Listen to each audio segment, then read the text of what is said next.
Muy buenas noches, aquí comienza un nuevo capítulo de Sin Fronteras en la pantalla de TV de Ciudad para poder seguir analizando aspectos del mundo, el tema de la política internacional y los distintos acontecimientos que se dan. Bienvenida, Maite Sarazuela, ¿cómo le va? Buenas noches, Jano Gabart, ¿cómo está? Muy bien, con un tema hoy que ¿Entusiasmado evidentemente con el tema de hoy? De candente actualidad. Candente el avance actualidad. de la extrema derecha en todo el mundo, la coordinación que existe entre sus movimientos, el fenómeno que sorprende sobre todo en Europa por la globalización que ha tenido precisamente en los últimos 10 años este fenómeno, sobre todo desde que Donald Trump lanzó su candidatura hace 10 años por el Partido Republicano, y a partir de allí también hubo paralelamente un crecimiento exponencial de la ultraderecha en Europa, que actualmente tiene presencia en 22 parlamentos, dirigiendo 5 gobiernos nacionales o regionales y siendo la clave para formar alianzas, en otros casos, incluso entre los países. Y justamente hablabas de Europa y de Estados Unidos, y hay un nombre que une a todo esto, que es el nombre de Steve Bannon. ¿Quién es este señor? Bueno, es un ex banquero de Goldman Sachs, además empresario de medios y además lobista. Él fue asesor de Donald Trump y fue quien impulsó la campaña presidencial de Trump. Además, es una persona interesante porque después de haber estado en la política estadounidense, que al final a Trump lo acompañó nomás durante 7 meses en la Casa Blanca, giró para Europa y empezó a vincularse con personas como Marine Le Pen de Francia, Matteo Salvini de Italia o el mismísimo Orbán de Hungría. Pero no se queda solo en Europa. Este señor también estuvo en nuestra región porque estuvo en Brasil en 2018 realizando lo que fue la Conferencia Conservadora, donde también, además de participar él, participó el presidente de Brasil, Jair Bolsonaro, y aliados de Trump. Esto tiene que ver con una especie de internacional de la ultraderecha que se está gestando a partir de esta coordinación, sobre todo con los movimientos de base cristiana que se apoyan, interactúan y también, bueno, han roto un poco con la corrección política que se recomendaba para estos casos, liberando discursos cargados de odio, de discriminación, que incluso tienen sus exponentes más bien regionales o muy vecinos. Estamos hablando del caso del diputado Javier Milei, claro, en la República Argentina. Que en las últimas elecciones estuvo muy Tuvo fuerte. una sorprendente votación como un fenómeno antisistémico que además ha obtenido una base de apoyo importante, captando incluso sectores de la derecha que hasta este momento estaban apoyando al expresidente, y lo hicieron en su momento, Mauricio Macri. Pero vamos a ver en el siguiente tape de qué manera han ido avanzando estos movimientos, conformando precisamente una coordinación a nivel internacional para combatir precisamente a lo que ellos entienden es la expresión del comunismo a través de foros y movimientos de coordinación internacional.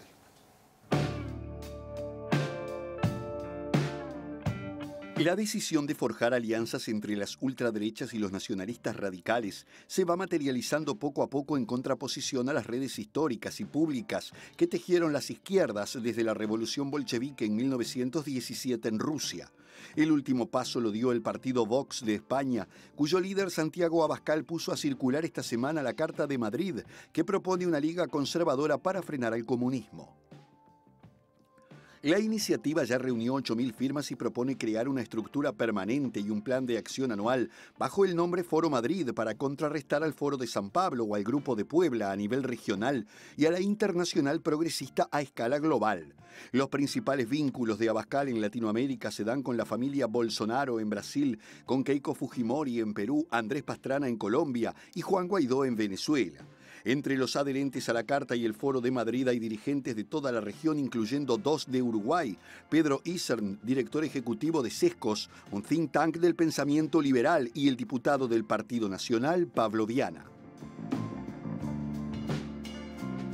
Bueno, ¿y qué es lo que los une entonces? Justamente estamos hablando de una agenda antiglobalización, una agenda que está en contra de los partidos políticos como los conocemos tradicionalmente, y también una fuerte carga en sus conceptos y en sus discursos de nacionalismos populistas que nos recuerdan mucho a personas como pueden ser Hitler, Mussolini o el mismísimo Francisco Franco.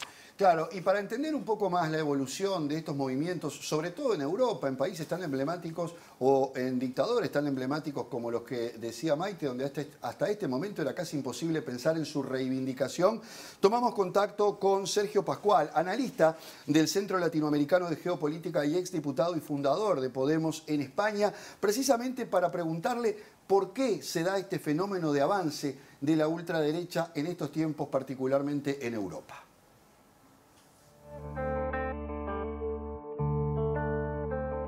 Para mí hay dos razones fundamentales. La primera es la crisis de la socialdemocracia. La socialdemocracia, desde el final de la Segunda Guerra Mundial, se convirtió en el aparato ideológico hegemónico entre los sectores populares, de clase trabajadora, de los países, distintos países europeos, ¿no? Con salvedades por lo tardío que llegó este fenómeno a países con largas dictaduras como España o Portugal o Grecia, ¿no? Y luego, por otro lado, el otro segundo elemento fundamental es la crisis, la gran crisis de 2008.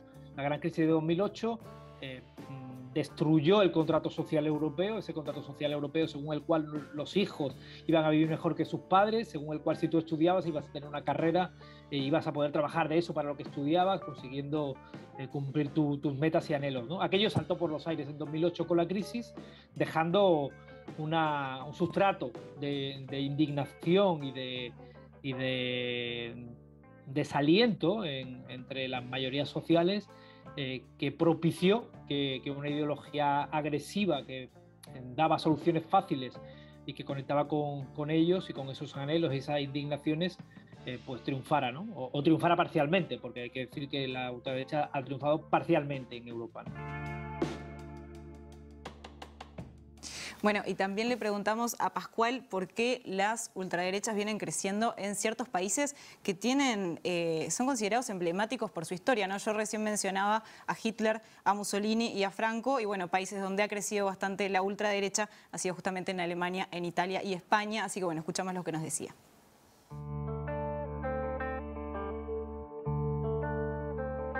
Yo creo que hay de nuevo varios factores a tener en cuenta. El primero es que la memoria es relativamente corta. Se dice que la memoria histórica salta a un par de generaciones, aguanta un par de generaciones, ¿no? Cuando se acaban los relatos de quienes vivieron la experiencia de la guerra, ¿no? Y en particular la guerra, ¿no? Que fue el momento, digamos, en el que el fascismo se mostró de forma más clara, ¿no? Tanto en España como en Alemania, ¿no? Con los asesinatos masivos, ¿no? Con las purgas, con los enterramientos en fosas comunes, con la represión brutal, etc. Cuando pasa el tiempo, la gente se olvida de esto, ¿no? Y en el caso de España, hace 40 años de la dictadura, y además, en el caso de España, hubo un acuerdo para olvidar de alguna manera, ¿no? El acuerdo de la transición. Recordemos que en España no hubo una liberación de la dictadura, sino que el dictador se murió en la cama y sus herederos fueron los que propiciaron la transición en España. Y precisamente le preguntábamos a Sergio Pascual sobre el fenómeno que se desarrolla en su país con Vox, donde hasta ahora un movimiento de estas características todavía no se había visto desde la dictadura de Franco, con tanta fuerza, con tanta presencia, incluso con posibilidades políticas importantes como se ha visto. ¿Por qué Vox ha avanzado tanto en España en estos últimos tiempos?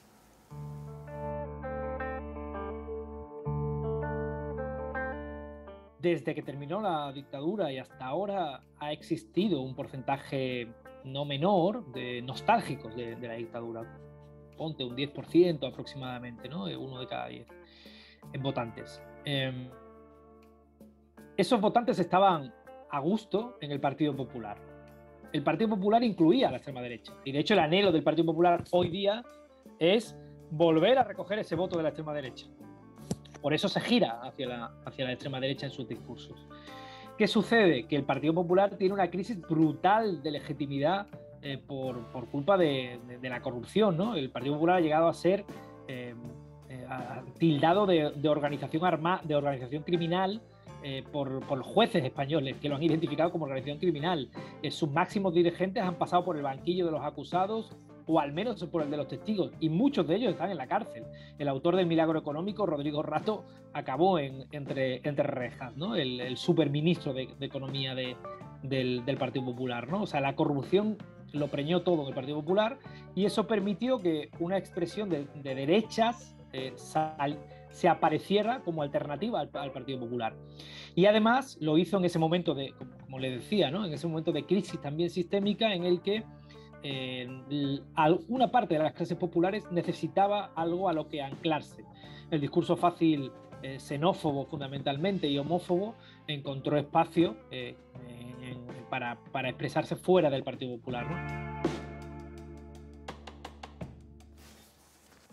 Bien, y algunos casos son emblemáticos en el mundo y en Europa en particular, como por ejemplo Hungría, que fue uno de los primeros países en dar ese giro a la derecha de la mano de un líder que, bueno, ha sido sorprendente por sus características duras a la hora de aplicar políticas en este sentido. Hablamos de Víctor Orbán, que aplicó una política de nacionalismo, de proteccionismo, antimigración, en un país católico y por tanto también con una agenda conservadora, antiaborto, antimatrimonio igualitario. Orbán había sido ya presidente entre 1998 y el 2002 y en 2010 volvió a ganar y se ha ubicado allí como el hombre fuerte de ese país hasta este momento. Exacto, es una persona que también maneja una agenda que es discriminatoria y que es machista. Para poner algún ejemplo, por ejemplo, ahora no se puede hablar de homosexualidad en los colegios.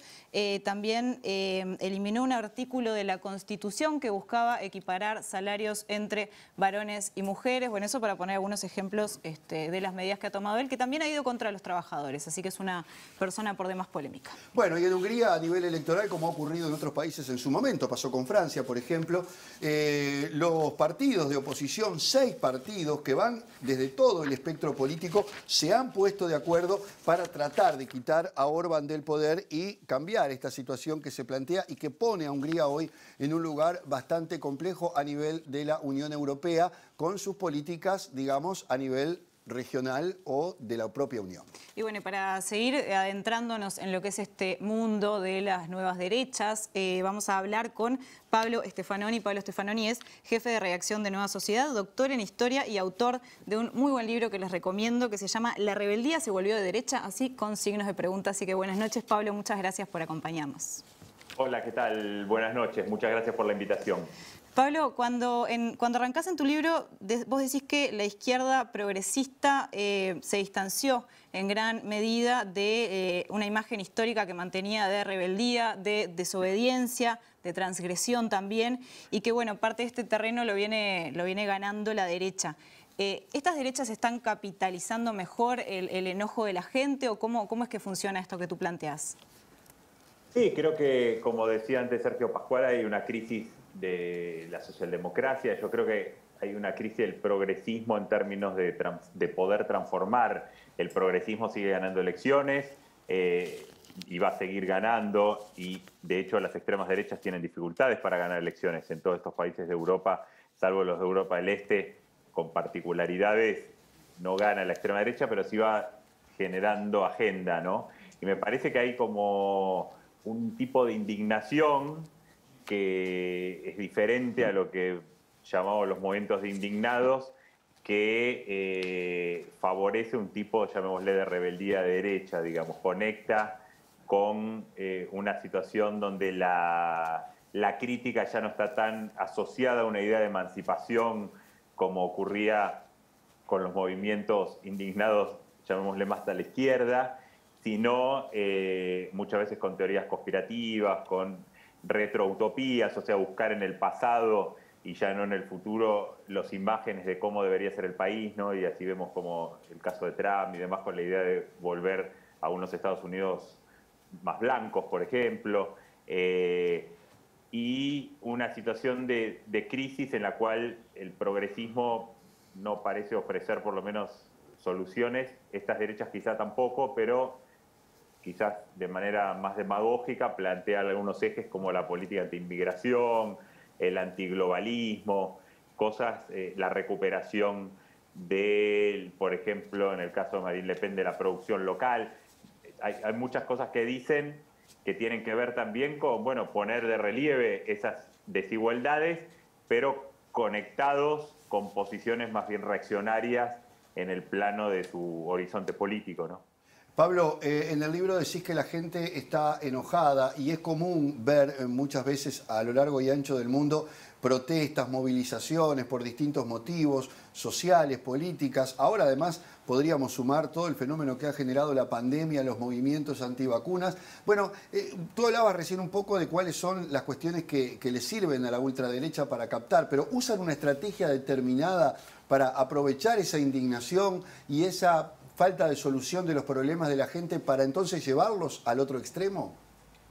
Bueno, ahí hay muchas derechas distintas dentro de esto, ¿no? Hay que evitar caer en la idea que todas estas que llamamos extremas derechas son lo mismo. De hecho, hay mucha discusión sobre el nombre, si esto es postfascismo, si es populismo derecha. Alguien llama extremas derechas 2.0. Hay muchos nombres porque son distintas, digamos, plantean distintas posiciones. Por ejemplo, algunas de ellas son más pro-Estado que otras. Marine Le Pen, por ejemplo, lo que algunos llaman el chauvinismo de bienestar, Estado de bienestar solo para los nativos. Otros están más alineados con Rusia y otras son más atlantistas. Algunas son antisemitas al estilo clásico y otras están alineadas con Israel. De hecho, toda la larga presidencia de Netanyahu en Israel conectó mucho con parte de estos mundos. Digo, hoy, por ejemplo, en Francia, la principal figura que está desafiando a Marine Le Pen en la extrema derecha es alguien de origen judío que se llama Éric Zemmour.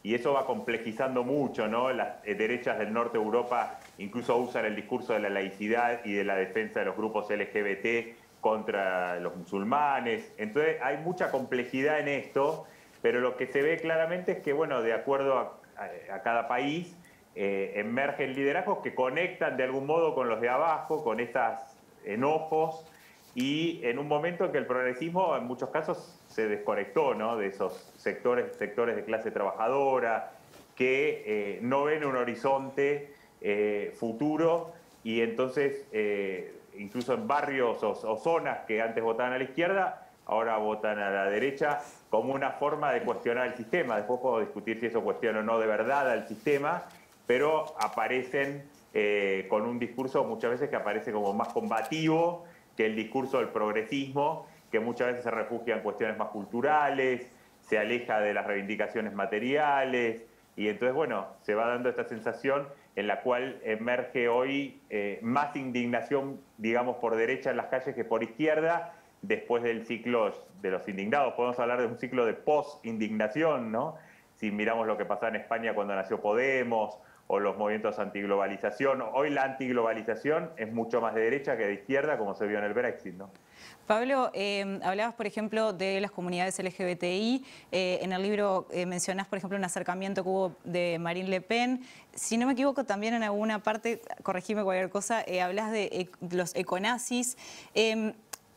Esta especie de apropiación de estos discursos que quizás se asociaban más con el progresismo, ¿es auténtica? Porque me cuesta verla como auténtica. Bueno, es auténtica en la medida que existe, digamos, en el caso del Frente Nacional en Francia, hay muchos gays que están ahí, que son candidatos, que son figuras. El segundo de Marine Le Pen, Florian Philippot, es gay y ahora se fue del partido. El líder de la extrema derecha en Holanda, uno de los líderes en un momento, Pim Fortuyn, era gay. La líder de la extrema derecha alemana, Alternativa para Alemania, lesbiana. Y de hecho hay todo un discurso en la extrema derecha, e incluso en Vox, en España, que es más homofóbico, de decir, bueno, en realidad nosotros protegemos mucho más a los gays que la izquierda, porque la izquierda abre las fronteras, vienen los musulmanes, y eso a la larga genera homofobia. Ese es el discurso hoy de la derecha, incluso de Vox.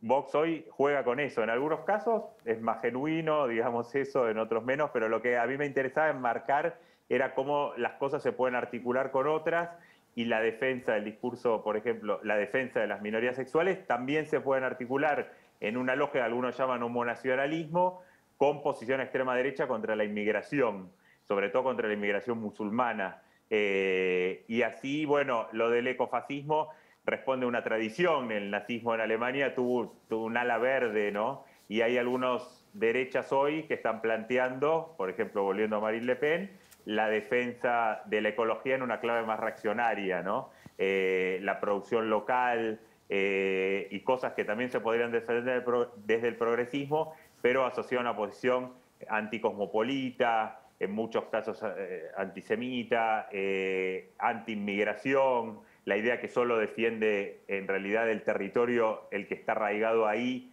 y no los inmigrantes o los que vienen de otros lados. Entonces, a mí me interesaba en el libro mostrar facetas no tan pensadas de la extrema derecha, ¿no? A veces uno queda con una imagen, y hoy en Argentina existe un grupito pequeño pero muy ruidoso que se llama la Puto Bullrich, que son jóvenes gays que están alineados con la ex ministra de Seguridad Patricia Bullrich y que tienen posiciones muy de derecha. Y hay una gran parte del movimiento hoy de la población gay o de lesbianas que votan por la derecha. En Francia en un momento se calculó que un 30% había votado por el Frente Nacional de Marine Le Pen. Entonces, bueno, hay fenómenos que creo que desde el progresismo es necesario complejizar para tratar de entender un poco qué es hoy la extrema derecha, las extremas derechas que a veces no responden a parámetros que conocíamos, ¿no?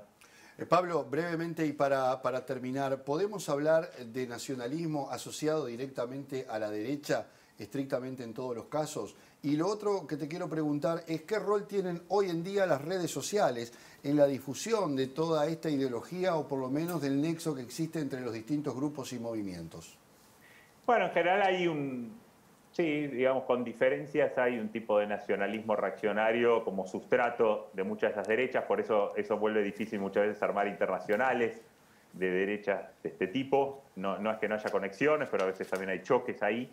Y por otro lado, las redes sociales efectivamente son un territorio en el cual se mueven muy bien, digamos, estos grupos, y también hay un desplazamiento del lenguaje y la forma de esos foros como 4chan, las propias redes sociales, hacia el espacio público, ¿no? Y efectivamente estas derechas capturan mucho y de hecho una faceta interesante es que en muchos lados, hay que ver después cada caso, pero antes mencionaba el caso de Javier Milei en Argentina, que combina una posición anarcocapitalista en lo económico y una posición de derecha alternativa en lo político, que atrae muchos jóvenes, ¿no? Y eso fue en muchos casos a través de videitos de YouTube, de redes y demás, en las cuales se movieron muy bien y formaron ciertas subculturas que ahora, como vemos en el caso de Milei, se desbordan al terreno electoral.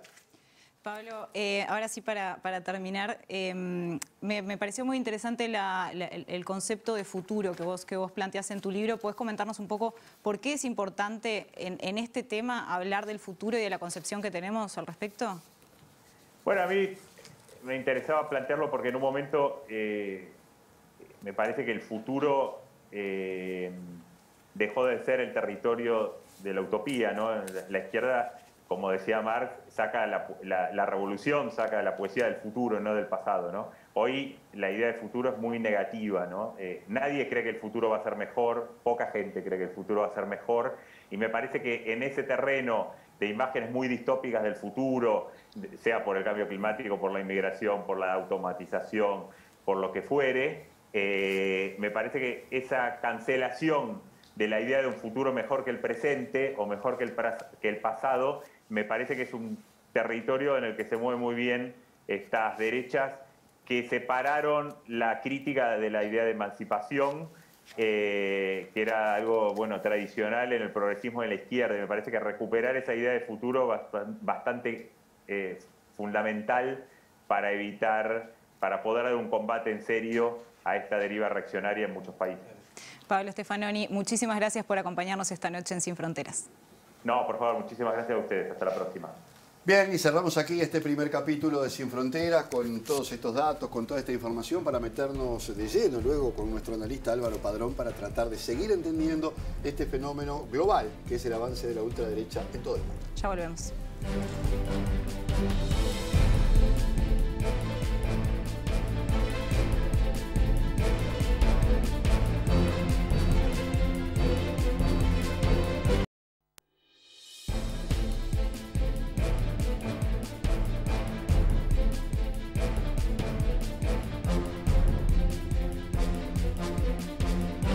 Seguimos con Sin Fronteras y en este segundo bloque recibimos a Álvaro Padrón. Buenas noches, Álvaro. Muchas gracias. En el primer bloque repasábamos varios casos en el mundo de aparición de organizaciones de ultraderecha. ¿Ya nos da como para decir de que este es un fenómeno de escala global o todavía no? Bueno, es discutible. Incluso recién Pablo planteaba esa contradicción entre nacionalismo y, por lo tanto, la capacidad de articularse internacionalmente. Uno se tiene que preguntar, ¿no? ¿Qué significa ser un fenómeno global? ¿A cuántos países tendría que involucrar un proceso para que se considere global? Y en estos tiempos, además, tenemos referencias muy fuertes. La pandemia es un fenómeno global, no se salvó ningún país. Entonces, ¿Es necesario eso? Por ejemplo, la crisis climática también involucra a todo el mundo. Entonces, ahí tenemos, digamos, paradigmas de fenómenos globales. Más discutible puede ser el tema migraciones, porque no todos los países lo viven de la misma manera, con la misma intensidad, o por ejemplo el narcotráfico. En fin, estoy tratando de poner cosas que son clásicamente consideradas fenómenos globales. Yo soy de los que piensa que sí, que este fenómeno global, que tiene ya una capacidad de copiarse, de contagiarse, y me parece que, por ejemplo, para decirlo por el contrario, es global porque ya no es solo nacional. Y diría que es global porque no es la primera vez que ocurre. Y yo escucho poco hablar de eso, a pesar de que se hace siempre referencia al fascismo, al nazismo. Me parece que habría que ir un poquito atrás y buscar comparaciones, y finalmente esos fenómenos que empezaron en lugares muy concretos y con contextos muy particulares, terminaron afectando a todo el mundo. Y terminó habiendo expresiones fascistas, nazistas en todo el mundo. Entonces, cuidado con esto, ¿no? Y yo creo que volvemos a tener un fenómeno como pasó en aquella época, que es subestimar estos procesos. Y eso es muy grave, ¿no?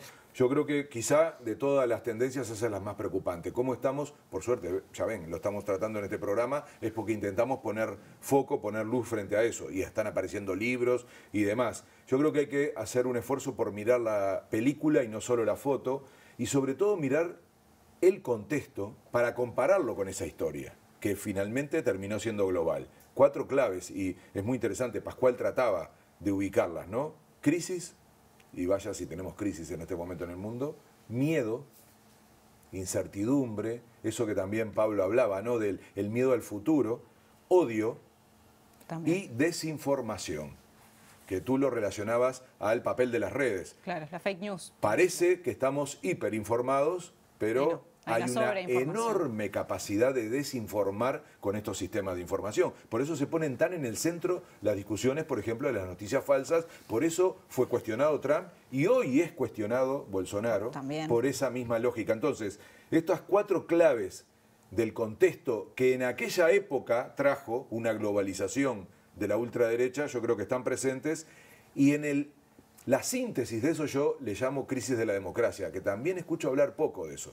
Nos tenemos que hacer cargo de que hay problemas con la democracia. La gente cree cada vez menos en la democracia. Todos los indicadores en América Latina, es el Latino Barómetro, demuestran que hay crisis de representación, crisis de credibilidad en la democracia. Por eso varios países de Europa, y esto también se habla poco, utilizaron métodos para enfrentar a estos procesos en los últimos años. En algunos lados le llaman cordón sanitario, cinturón sanitario. Miren qué fuerte la imagen, porque es la idea de que es una enfermedad que mata a la democracia. Y ese cinturón supone ponerse de acuerdo entre los partidos democráticos de derecha y de izquierda para evitar que estos sectores avancen. En Francia fue el caso más concreto porque Chirac lo convocó cuando empezó Le Pen padre.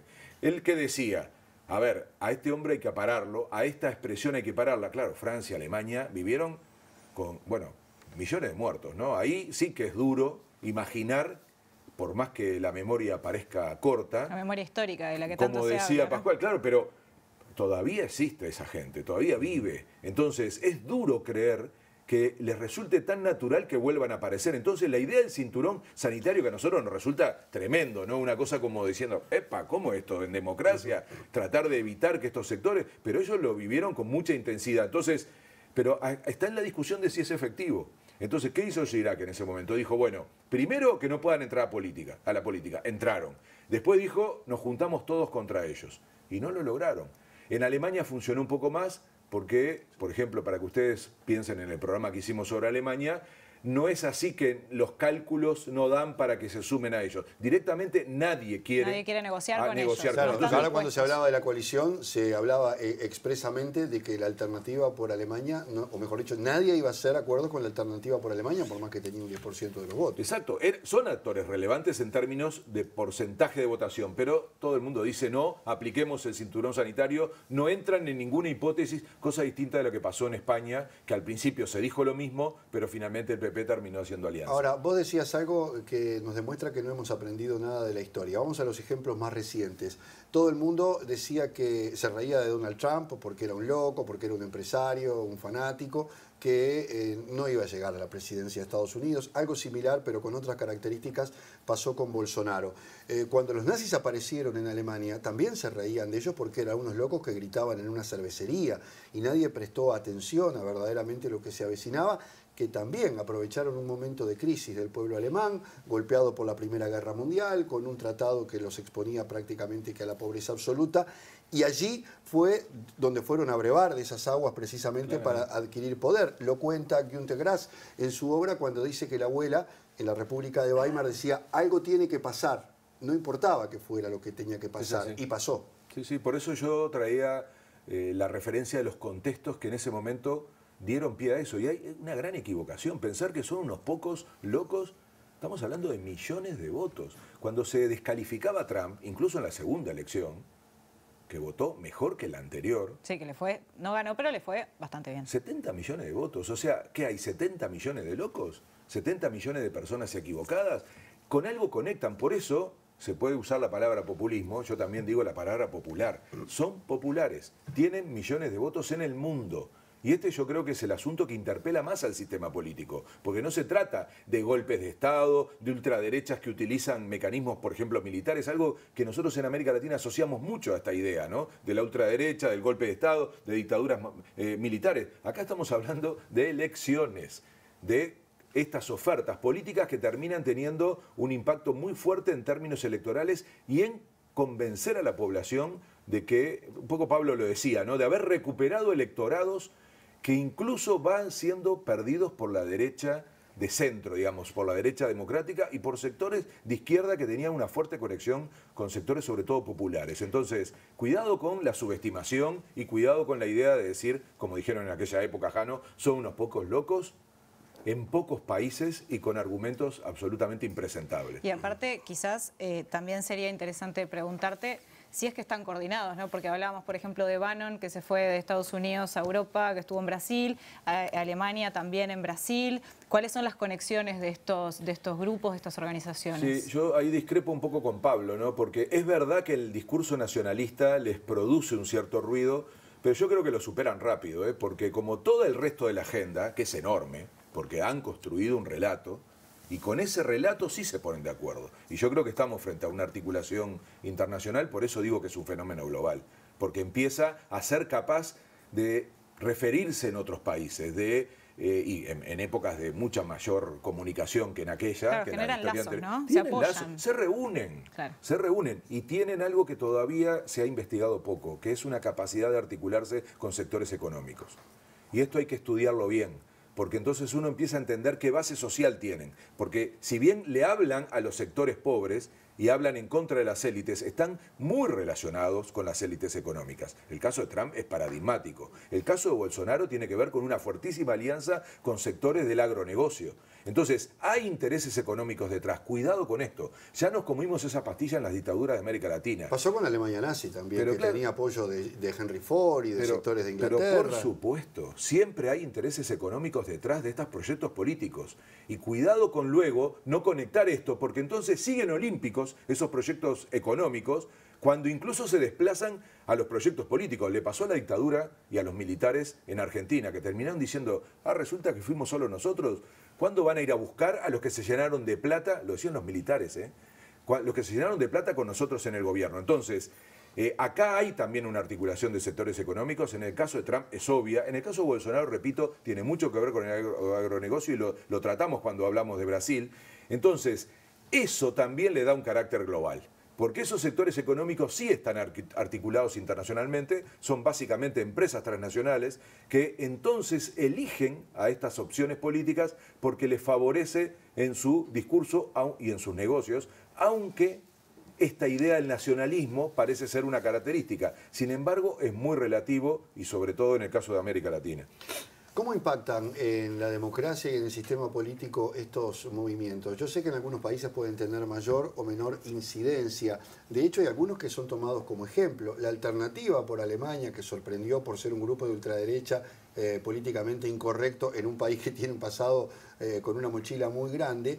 Se ha mirado, por ejemplo, en el éxito que ha tenido el Partido de la Libertad en Austria, que incluso ha integrado el gobierno de coalición con los conservadores, incluso ha tenido un líder que fue Haider, que en su momento hizo que Austria quedara media marginada de la Unión Europea, porque, bueno, obviamente el resto de los países no podía admitir que un proyecto de ese tipo, que ha sido creo que el más exitoso hasta el momento, Turquía y Turquía también.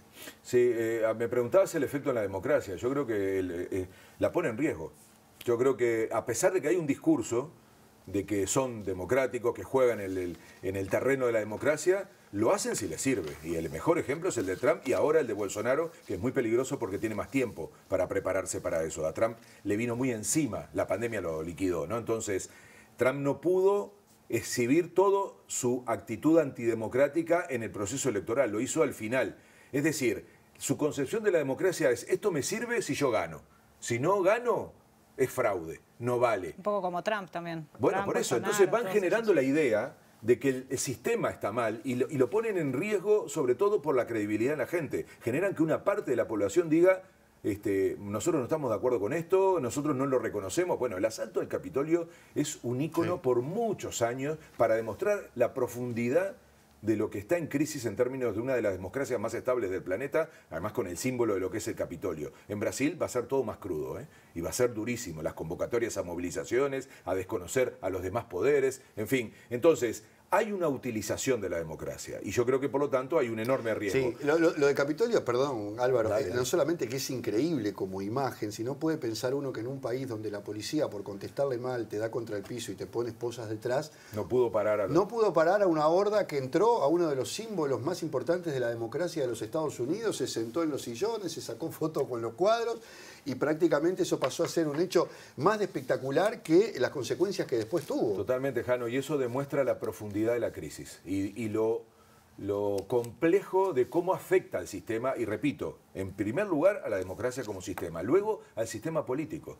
Y lo afecta al sistema político porque ha logrado una cosa que también se refieren los anteriores entrevistados, que es ir corriendo a los partidos de centro-derecha democráticos cada vez más hacia la derecha. Entonces, está pasando una cosa tremendamente peligrosa que también pasó en la historia antes, que es correr el eje. Pero para eso se meten dentro. Primero utilizan a la derecha tradicional, luego la cuestionan, la critican y finalmente la destruyen. Y ahí vuelvo a Le Pen y Chirac. ¿Qué decía Le Pen? Chirac le quiso poner el cinturón sanitario. Le Pen dijo: a ver, gente, ¿para qué van a votar una copia si tienen al original? Y lo logró, porque terminó desplazando a la derecha democrática, a la derecha tradicional, y terminó haciendo que hoy la derecha en Francia sea casi toda de ultraderecha. Hay un autor, un escritor argentino, Jorge Alemán, que es interesantísimo, así como el libro de Pablo, yo le recomiendo a Jorge Alemán. Él dice: va a llegar el momento en que no exista derecha que no sea ultraderecha. Es decir, se están fagocitando a una parte del sistema político en Francia. Inventaron, ¿no?, la derecha, la izquierda, y sin embargo hoy la derecha tradicional casi no existe y es toda ultraderecha, la hija de Le Pen actualmente, entonces, o un competidor, como se acaba de decir, que le está intentando ser más de ultraderecha que ella. Entonces, ese fenómeno se está dando, pero yo diría que no es un asunto solo, ni de la democracia en general, ni de los partidos de centro, es un asunto de la izquierda, y ese es el gran hallazgo y lo más interesante que nos trae el libro de Pablo, ¿no? Que Cuando es, habla del progresismo. exacto, está diciendo: perdón. Y acá no hay un problema para la izquierda, que siempre reivindicó alguna de las cosas que hoy capitaliza estos sectores de la ultraderecha. Por ejemplo, lo voy a decir más en uruguayo, ¿no? Patear el tablero. Patear el tablero. Lo que están haciendo, si ustedes observan, y Milei es un caso típico, por eso tiene tanto atractivo hacia los jóvenes, porque vino a decir: basta de esto.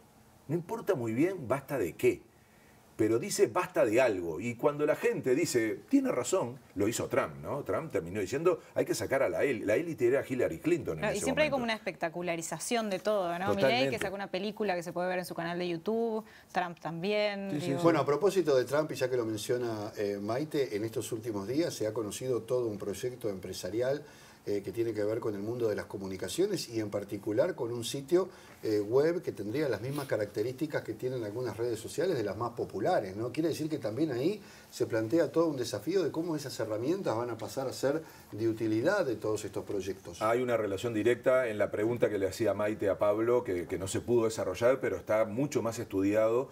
las formas de comunicación de estos sectores. El caso de Bolsonaro, recuerdan, ¿no? Plena elección, no usaba los medios tradicionales, entre otras cosas porque él tiene la concepción de que los medios median. Y él dice, yo no quiero... El enfrentamiento con los periodistas es brutal, ¿se acuerdan? Sí, ¿no? la descalificación de los periodistas agresiones. constantes. Entonces, ¿qué hacen? Ellos se conectan directamente con el pueblo en un discurso, ahí sí, absolutamente demagógico, populista, y por eso las redes les son tan funcionales. Y por eso hay un gran lío en esto, y fue el caso de Trump, cuando empezó a cortarse la transmisión a través de las redes, sus sitios, por eso él ahora busca un mecanismo propio. Y este va a ser un gran asunto en Brasil porque está en plena prueba, ¿no? En la elección pasada usó mucho el WhatsApp, ahora habrá que ver. Pero está la idea esta detrás. Yo me comunico directamente con la gente. No preciso a los medios, no preciso a los periodistas. No quiero discutir, porque este es un tema clave. No quieren discutir, no quieren argumentar. No les importan los argumentos, porque no los tienen. Lo que quieren es, de alguna manera, agitar a la gente, conectar con ese odio. Otra vez las redes, donde eso conectar funciona con mucho. la emoción, ¿no? Conectar con la emoción, conectar con la indignación, con la bronca, con el miedo. Entonces, para eso necesitan un mecanismo que no sea intermediado por la razón, por la pregunta, por el debate. No participan de debates, no quieren discutir demasiado. Entonces, todo eso está arriba de la mesa y todo eso conecta con sectores que normalmente tenían una reacción de izquierda, los jóvenes. Cuidado con esto, ¿eh? Uno decía, joven, rebelde, ¿no? Por eso cuando Pablo dice la rebeldía se volvió de derecha, está diciendo que es un asunto que normalmente venía desde las juventudes. Entonces, que estén de alguna manera parados en dos temas clásicos de la izquierda, que son la juventud y el internacionalismo, porque ellos lograron algo que es muy interesante. Cuestionan el actual sistema de globalización, como lo hablábamos en algún programa, que está siendo favorable al 1% de la población. Tienen razón cuando cuestionan eso. Lo que pasa es que no lo hacen para una alternativa. Y la izquierda se quedó sin discurso internacional. Mientras que ellos vinieron a, de alguna manera, ocupar el lugar que la izquierda ocupaba, que era el de cuestionar el statu quo, cuestionar a lo establecido. Entonces, cuando la izquierda pierde esa capacidad de hacerlo incluso internacionalmente, ocupa el lugar la ultraderecha y lo está haciendo, por eso insisto que es un fenómeno global, porque tiene el discurso antiglobalización, pero es un discurso global al final. Álvaro, nos quedan pocos minutos, pero cuando hablamos de las ultraderechas en América Latina, en nuestra región, ¿cuáles son las diferencias y las particularidades que pueden tener? Y esto respecto a lo que pasa en el norte, ¿no? Hablamos de Europa y Estados Unidos. Es que es interesantísimo, porque hay diferencias, incluso para peor. Yo diría que estamos teniendo la peor versión de las ultraderechas en el mundo. ¿Por qué? Porque acá se combinan con neoliberalismo. Es decir, en la fase económica sobre todo, no se plantean para nada nacionalismos, ni proteccionismo, ni... Vean el caso de Bolsonaro, ¿no? Que tiene un ministro de Economía que por él abre Brasil y no protege más nada. Entonces, todo el discurso que vemos en el norte de recuperar, digamos, el mercado interno, de defender, como decía Trump, a las industrias nacionales, o en Europa, que lo hace muy fuerte en Francia, en Alemania, eso en América Latina no existe. Tenemos el combo de concepción neoliberal y todas las peores prácticas de la ultraderecha en materia de derechos, de visión de la democracia. Ese combo es muy latinoamericano y yo creo que es muy peligroso. Un segundo elemento que yo diría que es tremendo es el papel de los militares, que si ustedes observan, en el norte la ultraderecha coquetea, pero no es esencialmente protagonista el sector militar. En América Latina sí. En el caso de Brasil es el colmo. Es Bolivia el gobierno también muy marcado, ¿no? Sí, en el caso brasileño es el gobierno con mayor cantidad de militares en el Poder Ejecutivo, con cargos, digamos, de conducción. Entonces, ahí viene la herencia de las dictaduras recientes, ¿no? Que en Europa son lejanas, en Estados Unidos también. Entonces, acá se ha militarizado bastante la gestión también, ¿no? Sí. ¿Se puede decir que Cabildo Abierto en Uruguay es una concepción de ultraderecha? Es difícil, ¿eh? Yo diría que más que... Si yo tuviera que... No es antisistema, por lo menos por ahora. ahora. Existió siempre ese sector en Uruguay, ¿no? Que era el pachequismo, sino. Lo que pasa es que estaba dentro de los partidos tradicionales. Ahora eligió un proyecto propio. Y yo creo que es un proyecto estratégico. Todavía yo creo que, digamos, si uno lo compara con las cosas que escucha en el resto del mundo, es difícil decir que son lo mismo, pero Uruguay es suavemente ondulado, ¿no? Es como eso que acá llega todo un poquito más tarde y con un poquito menos de potencia. Más diluido. Lo que yo sí diría, y prendería una luz amarilla casi roja, es en evitar esa idea de que acá las cosas no van a pasar. Pero acá aparte hay grupos de ultraderecha, o sea, hay neonazis, hay gente organizada, quizás no en la política, pero están en las sombras. Estuvieron siempre, Maite. Yo por eso digo, no, cuidado con eso de decir estamos vacunados. Si yo tuviera que decir algo hoy sobre este asunto en clave uruguaya, más que estar ubicando dónde están, quiénes son, yo diría, cuidado con creer que estamos vacunados. No estamos vacunados. Decíamos eso, yo, bueno, en ese momento era muy joven, niño, finales de los 60, principios de los 70, en este país se decía, mientras había golpe de Estado en toda América Latina, acá no va a ocurrir. Y después tuvimos 12 años de dictadura. Entonces, más que empezar a caracterizar, a identificar quiénes representan eso hoy en Uruguay, si son tan parecidos o no, yo diría, no existe la vacuna contra este fenómeno, va a terminar llegando a este país, será por la vía del discurso, por la vía de las redes, por la vía del odio, se organizará más políticamente, tendrá más o menos peso, pero va a ocurrir y el sistema político uruguayo, que es muy fuerte, y los partidos políticos uruguayos que son democráticos, tendrían que pensar muy bien, no sé si un cinturón o qué, pero claramente no hacer alianzas con sectores de ese tipo que al final lo que hacen es deteriorar la democracia. Álvaro Padrón, bueno, yo quedé con plafón bajo de vuelta. Perdón, no lo quería. En el próximo bloque vamos a estar viendo, ante esta realidad que nos está presentando Padrón, cómo conversar con un fascista. Ya venimos.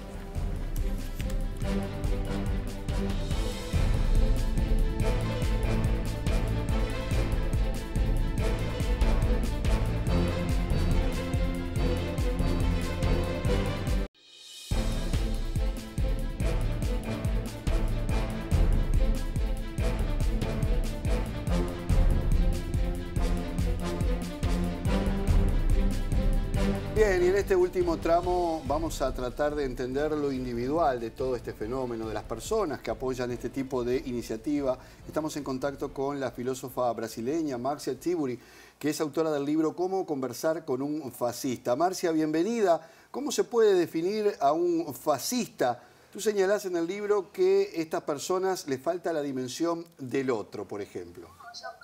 Por ejemplo, es un facto que existe hoy ha retornado a nuestras vidas una personalidad autoritaria. Entonces podemos hablar de personas que son incapaces de comprender el otro, de tener en sus vidas la dimensión del otro. Yo tengo trabajado con esta división entre personalidades que son democráticas y personalidades que son autoritarias. Y las personalidades autoritarias son aquellas que tienen una capacidad de un goce del odio y una voluntad de vivir dentro del odio y que son al mismo tiempo tomadas por una cosa que es una tecnología política, que es la utilización justamente del odio como un factor de autosatisfacción. Entonces hablo de esto en mi libro. Es un libro que ha sido publicado en Brasil en 2015. Sufro las persecuciones de tener puesto esta cuestión a mucho tiempo en Brasil, mucho antes que Bolsonaro había aparecido, y yo hablo de Bolsonaro en este libro. Pero pienso que es importante comprender la situación subjetiva hoy. No basta comprender las cuestiones más, se podría decir, las cuestiones más positivistas de las ciencias sociales. Es necesario comprender la problemática de la subjetivación. En Brasil, por ejemplo, tenemos una televisión que es muy activa en la producción de subjetividad.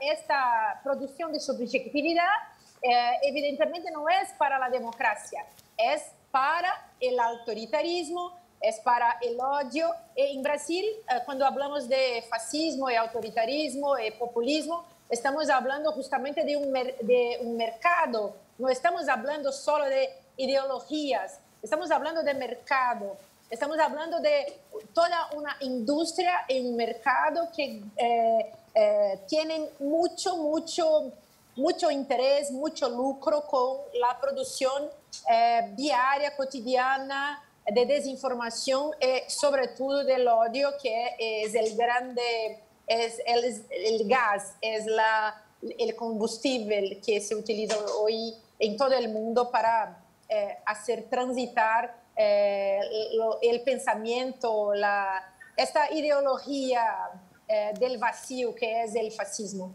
Marcia, en tu libro tú hablas sobre justamente la necesidad de ver al otro, de dialogar. ¿Consideras que la filosofía puede ser una herramienta de resistencia, una herramienta como para poder cuestionarnos, para poder generar este diálogo necesario? Evidentemente, pero en mi libro no estoy a decir que podemos conversar con los fascistas y dialogar con ellos. Yo que lo quiero decir es que es absolutamente necesario que los gobiernos del mundo construyan, críen una cultura del diálogo. En Brasil tengo dicho que es absolutamente importante que el Ministerio de la Cultura del próximo gobierno sea importante, porque vivimos una verdadera guerra cultural. Una guerra cultural de la extrema derecha contra la democracia. No es solo contra el imaginario del comunismo, que es una trampa, una engañación tremenda. Es también, evidentemente, una guerra neoliberal, porque el fascismo es la tecnología política del neoliberalismo. Los dos andan juntos en toda la historia del siglo XX. Entonces, es absolutamente necesario que propongamos en cuanto gobiernos, en cuanto intelectuales públicos, en cuanto profesores, en cuanto periodistas, porque en Brasil también tenemos este problema con los periodistas, que son la grande mayoría de los periodistas, la prensa conservadora es inmensa, Rede Globo, cosas como esto. Entonces es absolutamente necesario que las personas que tienen conciencia hoy que estén engajadas, estén envolvidas, que puedan se responsabilizar por la urgencia de producir democracia para que la humanidad pueda sobrevivir. Porque es un problema global, es un problema de la mundialización, del fascismo que está en escena, que está dada a nosotros, y tenemos que hacer el enfrentamiento. No es nada fácil hacer esto, pero es la urgencia de nuestra época. Marcia, tú te fuiste hace 2 años de Brasil, por tu trabajo sufriste amenazas, ataques en redes, misoginia, bueno, todo lo que han sufrido muchísimos brasileños. ¿Quiere decir entonces que con los fascistas brasileños es difícil dialogar? Es absolutamente imposible, por eso mi libro coloca una cuestión. Cuando mi libro surgió en Brasil, 2015, este libro era absolutamente una novedad. Las personas me decían, estás exagerando, no se dice esto, no se puede decir fascismo, no es esto, es otra cosa. Y yo decía, es un fenómeno que retorna, que está inscrito en el pasado de Europa, pero infelizmente está también entre nosotros. Vivo fuera del Brasil, fuera 2018, vivo en Francia, no puedo entrar en mi país,